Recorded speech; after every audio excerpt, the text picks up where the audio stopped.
अस्सलाम वालेकुम साथियों। दिल्ली विधानसभा चुनाव में जब से असदुद्दीन ओवैसी ने अपने प्रत्याशी उतारे हैं, तब से लेकर आज तक अरविंद केजरीवाल की आम आदमी पार्टी के नेताओं ने असदुद्दीन ओवैसी की पार्टी को भाजपा की बी टीम, भाजपा का एजेंट साबित करने की कोशिश करी है। लेकिन आज एक ऐसा काम हो गया है, जिससे भाजपा का एजेंट खुद अरविंद केजरीवाल की आम आदमी पार्टी साबित हो चुकी है। आम आदमी पार्टी के 8 मौजूदा विधायकों ने भारतीय जनता पार्टी की सदस्यता आज ग्रहण कर ली है।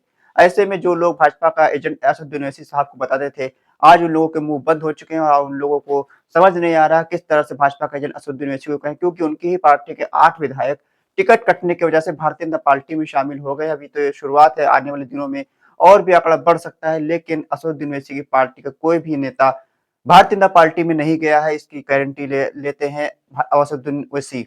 असदुद्दीन ओवैसी ने 2 विधानसभा सीटों पर अपने प्रत्याशी उतारे, लेकिन दोनों ही विधानसभा सीटों पर असदुद्दीन ओवैसी काफी ज्यादा मजबूत स्थिति में। असदुद्दीन ओवैसी ने अरविंद केजरीवाल और भारतीय जनता पार्टी को लेकर क्या कहा, पहले सुनते हैं उनका ये बयान। और ये बार बार ये तमाम लोग आकर कहते हैं बीजेपी आ जाएगी, बीजेपी आ जाएगी। मेरी इस बात को याद रखो, बीजेपी अगर 3 बार भारत में पार्लियामेंट का इलेक्शन जीती है तो असदुद्दीन ओवैसी, ताहिर और इम्तियाज जलील की वजह से नहीं जीती। अगर मोदी 280 से लेकर 306 से लेकर अब 240 एमपी आए हैं तो मेरी वजह से नहीं आए। जीत रहा है मोदी तो केजरीवाल की वजह से जीत रहा है। मोदी अगर जीत रहा है तो अखिलेश की वजह से जीत रहा है।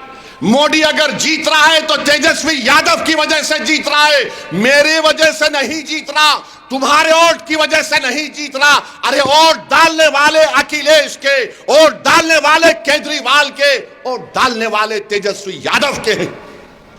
तुम कब तक इन जालिमों के कूली, इनके नौकर बन के जिंदगी गुजारोगे? 50 साल से हम वही काम कर रहे हैं, कभी इनको मुख्यमंत्री तो कभी उनको प्रधानमंत्री। और हम क्या कहते हैं? नहीं नहीं, हमने इनको कामयाब कर दिया। अरे तुमने जिसको कामयाब किया वो तुम्हारे घर में चराग करने से पहले तुम्हारे घर को वीरान करता है। तुमने जिसको कामयाब किया तुम्हारे इलाके को अच्छा करने से पहले उसको बर्बाद करता है। ये 50 साल से यही खेल हो रहा है। मेरी जिंदगी कब तक है वो अल्लाह जानता है, मगर याद रखो, तुम अपने हाथों से अपने घर को नहीं बनाओगे तो कोई केजरीवाल, कोई मोदी, कोई अखिलेश आकर तुम्हारे घर में चिराग नहीं करेगा। चिराग तुमको जलाना है ताकि उसकी रोशनी से आने वाली नस्लों को इंसाफ मिल सके। तो सुना आपने किस तरह से बैरिस्टर असदुद्दीन ओवैसी साहब ने बताया कि भारतीय जनता पार्टी चुनाव क्यों जीतती है।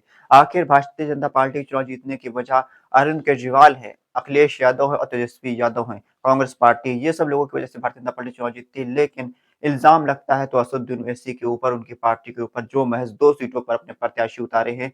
हालांकि उन दोनों ही सीटों पर असदुद्दीन ओवैसी की पार्टी के प्रत्याशी काफी मजबूत है, वो जीतने की स्थिति में नजर आ रहे हैं। लेकिन यहाँ पर भी आम आदमी पार्टी, कांग्रेस पार्टी के प्रत्याशी उनका वोट काटकर भारतीय जनता पार्टी को फायदा पहुंचाने की कोशिश कर रहे हैं। इसी तरह दिल्ली की 70 विधानसभा सीटों पर भारतीय जनता पार्टी, आम आदमी पार्टी और कांग्रेस पार्टी अलग अलग चुनाव लड़ रहे हैं। ऐसे में इनके अलग अलग चुनाव लड़ने की वजह से भारतीय जनता पार्टी को फायदा पहुंचेगा, इसका जवाब किसी के पास नहीं है। लेकिन महज 2 सीटों पर लड़ने वाले असदुद्दीन ओवैसी पर हर कोई तनकीद कर रहा है, हर कोई उनको इल्जाम लगा रहा है। लेकिन असदुद्दीन ओवैसी ने हौसला नहीं हारा है और वो दोनों विधानसभा सीटों पर मजबूती के साथ चुनाव लड़वा रहे हैं।